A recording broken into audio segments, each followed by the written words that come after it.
How many of these things are there? 17 and counting. That's messed up.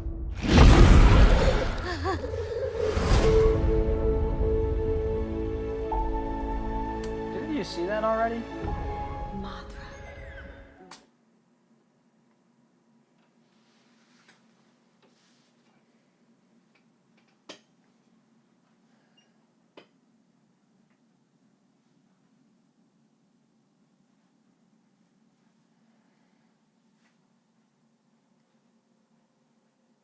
Yes, I did. Oh, how was it? Is that why the camera's out? Are you going to review it or something? No. It sucked! Okay. Just like Godzilla King of Monsters, I know of another movie that's visual effects driven, has a huge budget, a great cast, slick cinematography, and the works, the whole 9 yards. Big Trouble in Little China. Wait.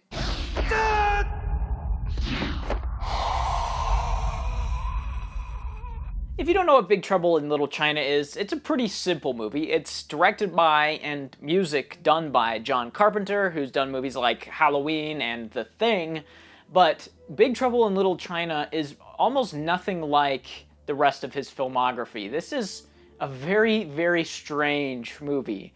And I say that lovingly because I absolutely adore this movie. I think this movie is exactly what I'm looking for when I go watch a comedy, because this has it all. It has over-the-top performances, it has over-the-top sound effects, over-the-top visual effects, over-the-top everything. Everything's over the top, and I absolutely love it.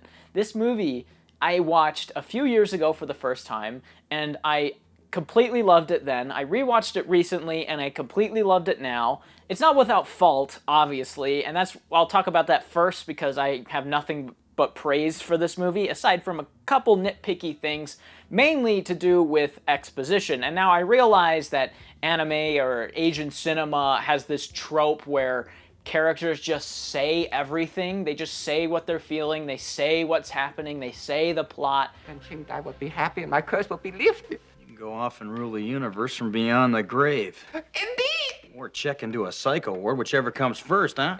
But it doesn't make it okay. I don't really like this trope, and it pops up in this movie quite a bit. There's one character who's a reporter who is just terrible for this. She literally says, "I'm a reporter." She explains plot details, and even every other character in this movie will do the same thing. And the exposition, especially in the first 30 minutes or so, is just ridiculous. It's just scene after scene of people explaining what's happening, explaining what things are, explaining what is going to happen, the prophecies, the ritual, the people, yada yada, who cares? And that stuff I really dislike. Even in movies that are as absurd as this is, it still pops out and kind of grinds my gears a little bit. I just don't care for that stuff.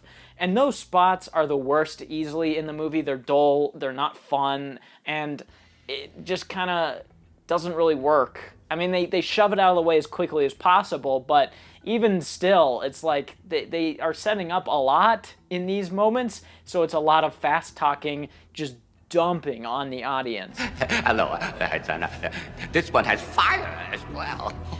Hey, listen, I've had enough here with you maniacs. I want to see that disgusting flesh peddler David Lopan in person. But that's honestly my biggest problem with it and my only major issue with it. Other than that, I think everything about this movie is amazing and brilliant. Kurt Russell plays the main character, who is a bumbling buffoon through the entire movie. He is the complete opposite of a hero character that you would normally see in this role, that saves the girl, sweeps the girl off her feet, can do no wrong. That's the complete opposite for Kurt Russell in this movie. He can literally do nothing right except for one thing right at the end because he has fast reflexes, and which is set up in the first scene of the movie.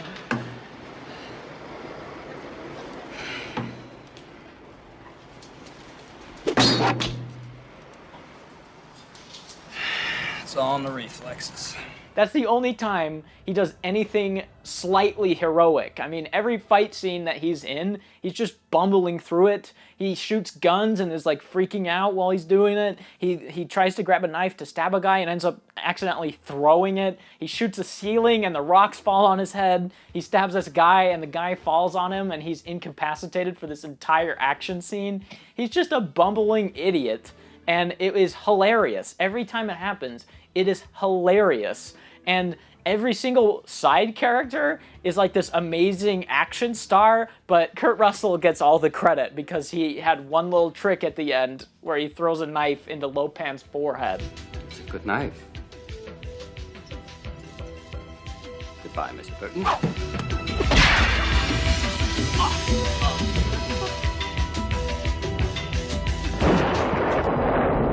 What I love about this movie is how over the top it is. I mean, I said this earlier, but it just really goes for it. Every sound effect is just completely blown out of proportion. Every performance, especially by the villains, is just completely over the top hysterical. It's insane. And the plot of this movie is insane. It is absolutely crazy. And that is exactly what I love about it. It is so stupid. It is so dumb that it is funny. And I think it knows that it's stupid. I'm pretty sure from watching this movie that it is completely aware of how absurd it is and how stupid its story is.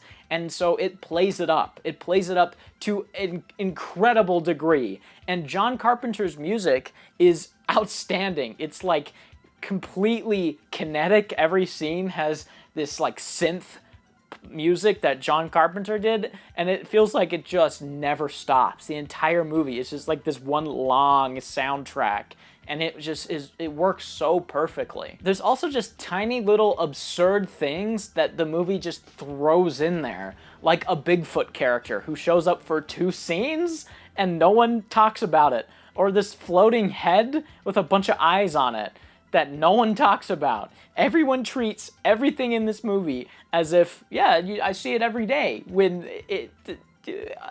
And it adds to the hilarity of the movie, is just how crazy it gets, and nobody even talks about it. Nobody references how crazy it's getting. No one references the crazy monsters or whatever's happening. Everything is played so straight that I cannot believe that anybody on set took this serious.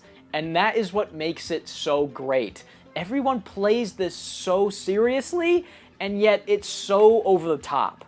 And that is what I love about these types of comedies. This is really what I want to see out of most comedies. Super serious, but played incredibly absurd.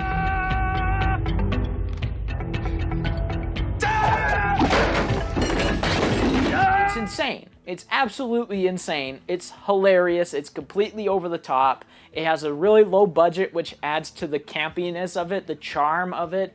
And I just really love it. If you haven't seen this, go check it out as soon as possible. It's probably very cheap, and it's worth watching, especially with friends. It's hilarious. So that's all I have to say about that.